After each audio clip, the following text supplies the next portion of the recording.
श्री गणेश दत्त गुरुभ्यो नमः। शोषणं भवसिन्धोश्च ज्ञापनं सारसम्पदः गुरोः पादोदकं सम्यक् तस्मै श्री गुरुवे नमः। परमपूज्य सद्गुरू श्री रामकृष्ण क्षीरसागर स्वामींना वंदन करून संघटित सत्संग मंडळांच्या या गुरुकार्यातील मोहिमेमधल्या 1630व्या भागाचं मी पठण करीत आहे। आज अश्विन शुद्ध अष्टमी, शुक्रवार, दिनांक 11 ऑक्टोबर 2024।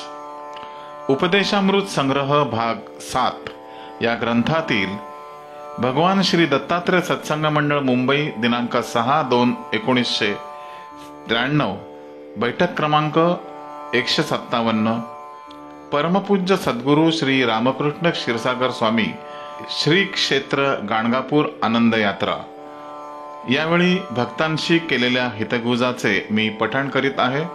भाग 12 या पठणामध्ये पुढील भागात परमपूज्य सद्गुरू आपल्या प्रासादिक वाणीतून पुढे म्हणतात, अयोध्येला राम जन्मभूमीसाठी साधूंनी त्या लढ्यात भाग घेतला होता हे परमेश्वरालाही मान्य झालेले दिसत नाही, कारण त्यांच्यातील कोणालाही ईश्वर दर्शन मिळालेले नाही। ईश्वर जेव्हा स्वतःच त्या सर्वांसाठी त्यांच्या संरक्षणासाठी जन्म घेत असतात, तर त्यांच्या संरक्षणासाठी साधू मंडळी काय कार्य करू शकणार? त्यांना तिकडे जाण्याची गरज नव्हती।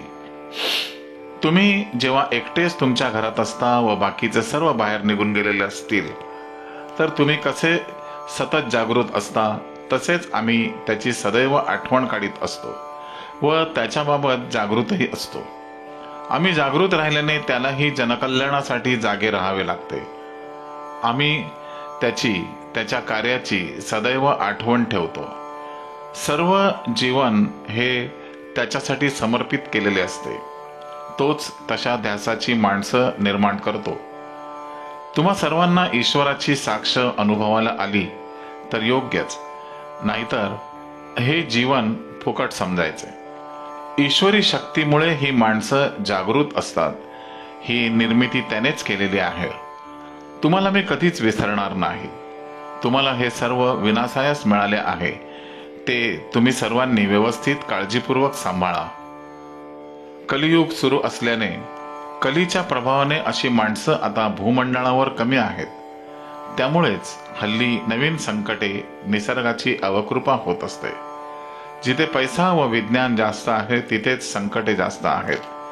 शेतकऱ्यांच्या घरावर धाडी कधी पडत नाहीत, तर चांगल्या चांगल्या बंगलेवाल्यांच्यावर धाडी पडत असतात। हे तत्व लक्षात ठेवा। ही परिस्थिती मी असेपर्यंत व नंतरही अशीच राहणार आहे। सर्वांनी हे कार्य सांभाळले पाहिजे। या चरणांशी स्थिर राहून त्याची सेवा केली पाहिजे।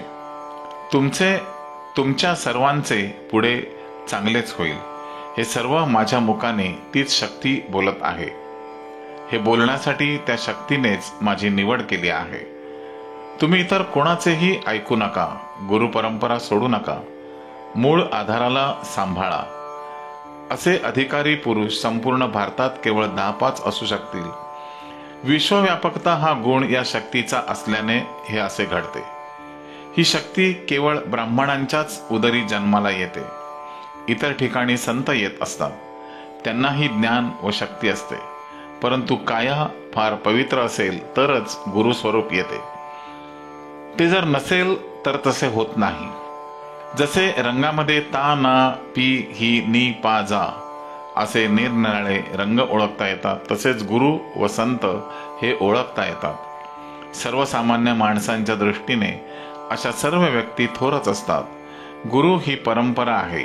त्या स्थानावरील व्यक्तीची काया पवित्र व विचारशक्ती दुर्दम्यच असायला पाहिजे। आचार्य पदासाठी अशाच योग्य व्यक्तींची गरज असते। गुरुस्वरूपात मोजकेच अवतार येत असतात। सामान्यांना मार्गदर्शन करण्यासाठीच ही ईश्वरी योजना असते। अशा या व्यक्तीचे हृदयही मऊ तसेच विचार प्रगल्भ असतात। तुम्ही आता या परंपरेपासून कोणीही दूर जाऊ नका, दुसऱ्या गुरुपरंपरांकडे जाऊ नका। हे सर्व जिथे तुम्हाला दिसेल त्यांनाच ईश्वर माना, आणि ते नसेल तर अशा व्यक्तींना मित्र मानायला सुद्धा हरकत नाही, पण गुरु मानू नका. सामान्यांना गुरुस्वरूप ओळखायला खूप वेळ लागतो. गुरूंना ईश्वरी अनुग्रह झालेला सहज लक्षात येत नाही. नेहमी दरवर्षी कार्तिकी पौर्णिमेला मी इथे गाणगापुरात श्री गुरूंची सेवा करायला येत असतो, परंतु यंदा 1.5 महिना उशीर झाला आहे. याच्या पाठीमागे पुढील काही लक्षणे आहेत. त्याच्यापासूनही काही संकेत येत असतात. हे सर्व समजून घेणारी माणसं आजूबाजूला हवी असतात. ही 48 वर्ष अखंड चालणारी सेवा ती अशी अखंडित का होते, हे सर्व विचार केल्यावर वस्तुस्थिती तुमच्या लक्षात यायला पाहिजे. आता या देहाची पूर्णत्वाकडे वाटचाल सुरू झालेली आहे. आता हातून कर्म न घडण्याची स्थिती आली आहे. त्यामुळेच अशा अडचणी नेहमी येत असतात व कर्मापासून दूर ठेवीत असतात. या अशा आनंद यात्राही हळूहळू बंद होतील असे वाटते. आता तो काळ फार लांब राहिलेला नाही. 95 सालानंतर तो काळ येईल, तेव्हा तुम्हाला असे बसताही येणार नाही. नुसते दर्शन घेतले की थेट बाहेर असे वातावरण त्यावेळी असेल. कोणाशीही बोलणे होणार नाही. या काळात तोंडाने चिंतन बंद होऊन जाईल. ते इंद्रियांनी स्वीकारलेले असते आपोआप. त्यामुळे बाकीची कर्म सुटतात. यंदा गाणगापूरला आपण कार्तिकी पौर्णिमेला न येता 1.5 महिना उशिरा आलो. कार्तिकी पौर्णिमेला तिथे उत्सव मोठा असतो. हे भगवंताचे गुरुस्वरूप आहे, म्हणून इथे फक्त उत्सवाच्या काळातच गर्दी होत असते. यांनी जरी अंगाला भस्म लावले तरी हे स्वरूप व इतर सर्व भगवंतांची रूपे एकाच शक्तीची आहेत. तिरुपतीचे बालाजीचे रूप हे ईश्वर स्वरूप आहे, म्हणून त्याच्या दर्शनासाठी संपूर्ण भारतातून वर्षभर माणसं दर्शनाला येत असतात. आता माझ्या पायाचे दुखणे खूप बरे झाले आहे. अजून चालायला श्रम खूप पडतात. मुंबई पुण्याच्या डॉक्टरांनी पायाचे हाड मोडले असल्याने उभेच राहता येणार नाही म्हणून सांगितले होते. परंतु ईश्वरी दया अशी होत असते की तुटलेले हाड जुळले गेले हाच मोठा चमत्कार आहे. आता मी उभा राहू शकतोच, शिवाय जिनाही चढू शकत आहे. हल्लीचे डॉक्टर एवढा अभ्यास करतात, पण त्यांना इतर बाहेरचे काही ज्ञान नसते. मनुष्य जन्माला जीवनाला केंद्र इंद्रियाचे ज्ञान असणे जरुरीचे आहे. केंद्रिकता ही त्यांच्यापाशी दिसत नाही. शिक्षणाने भाव उत्पन्न व्हायचे ज्ञान होत नाही. आपल्यापेक्षा ईश्वरी शक्ती मोठी असल्याने ज्ञान त्यांना झालेलेच नसते. पुस्तकी ज्ञानाला वैज्ञानिक दृष्टी असेल तर त्या ज्ञानाला पूर्णता येईल. काही वेळा यांना रोगाचे निदान झाले तर तो रोग बरा होईल की नाही याचा विश्वास नसतो. रोग्याचा रोग नीट पाहिला तर तो बरा व्हायलाच पाहिजे. त्यांना रोग्यांची नेहमी चिंता लागून राहायला हवी असते, पण ते होत नाही. डॉक्टर लोकांनी कधीही स्थूल होता कामा नये. जे स्थूल होतात ते इतरांची काय काळजी घेतील याची कल्पना करा.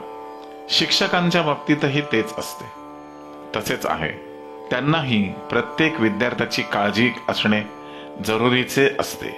प्रत्येक विद्यार्थ्याचा अभ्यास गुण वरच्या वर्गात गेला की नाही हे सर्व जो शिक्षक करेल तोही कधी स्थूल होणार नाही. हल्लीचे शिक्षक पैसे मिळवण्याच्या मागे लागलेले असतात. ते निवृत्त कधीही होत नाही.